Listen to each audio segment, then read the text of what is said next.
ஒரு சுவையான மோர் குழம்பு எப்படி செய்யலான்னு இந்த வீடியோவில் பார்க்கலாம். வாங்க வீடியோக்குள்ளே போகலாம். ஒரு கைப்பிடி அளவு அரிசி எடுத்துக்கோங்க. தண்ணியை ஆட் பண்ணிக்கோங்க. ஊற வச்சுக்கலாம்.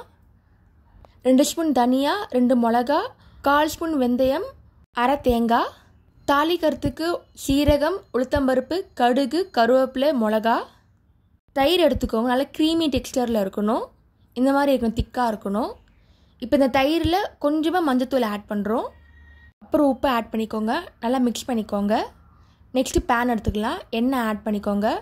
தனியா, தேங்காய், மிளகா எல்லாத்தையும் போட்டு நல்லா மிக்ஸ் பண்ணிக்கோங்க. இதெல்லாம் ஃப்ரை பண்ணிக்கோங்க. நல்லா ஃப்ரை ஆனதும் நல்லா ஆற வச்சுக்கலாம். இது நெக்ஸ்ட் நம்ம அரைக்க போகிறோம். இப்போ நெக்ஸ்ட்டு பேன் எடுத்துக்கலாம். தாளிக்க போகிறோம். தாளிக்கிறதுக்கு எண்ணெய் ஆட் பண்ணிக்கோங்க. கடுகு, உளுத்தம்பருப்பு, சீரகம், மிளகா, கருவேப்பிலை ஆட் பண்ணியிருக்கோம். அதுக்கப்புறம் வெண்டைக்காய் ஆட் பண்ணிக்கலாம். வெண்டைக்காய் போட்டு மோர் குழம்பு செய்கிறேன். நீங்கள் பூசணிக்காய் கூட ஆட் பண்ணிக்கலாம். அரை ஸ்பூன் மஞ்சத்தூள், தேவையான அளவு உப்பு ஆட் பண்ணிக்கோங்க. இப்போ ஊற வச்ச அரிசி எடுத்துக்கலாம். இப்போ நல்லா மிக்சியில் போட்டு அரைக்கலாம். நல்லா திக் பேஸ்ட்டாக ஆகணும். இந்த மாதிரி வந்தால் போதும். இந்த மாதிரி இருக்கணும், திக்காக இருக்கணும். இப்போ இந்த திக் பேஸ்ட்டோட ஃப்ரை பண்ண தேங்காவை ஆட் பண்ணிக்கலாம். நல்லா மிக்ஸ் பண்ணிக்கோங்க. கொஞ்சமாக பெருங்காயத்தூள் ஆட் பண்ணிக்கிறோம். இப்போ இந்த மாதிரி திக்காக இருக்கும். இப்போ தண்ணி ஆட் பண்ணிக்கலாம். இந்த மாதிரி நல்லா அரைச்சி இருக்கணும். நல்லா திக்காக இருக்கணும். இப்போ இந்த பேஸ்ட்டை வந்து தயிரோடு ஆட் பண்ணிக்க போகிறோம்.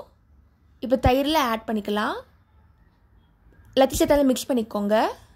அப்போ தான் மசாலா நல்லா ஊறும். இப்போ வெண்டைக்காய் நல்லா வதங்கியாச்சு. இப்போ இந்த பேஸ்ட் இதில் ஆட் பண்ணிக்கலாம். நல்லா மிக்ஸ் பண்ணிக்கோங்க.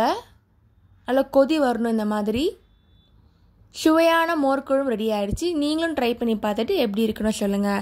இந்த மாதிரி சிம்பிள் ரெசிபியில் யூடியூப் சேனல் போட்டிருக்கு. அதையும் மறக்காமல் செக் பண்ணி பாருங்கள். தேங்க்ஸ் ஃபார் வாட்சிங். லைக் பண்ணுங்கள், ஷேர் பண்ணுங்கள், சப்ஸ்கிரைப் பண்ணுங்கள்.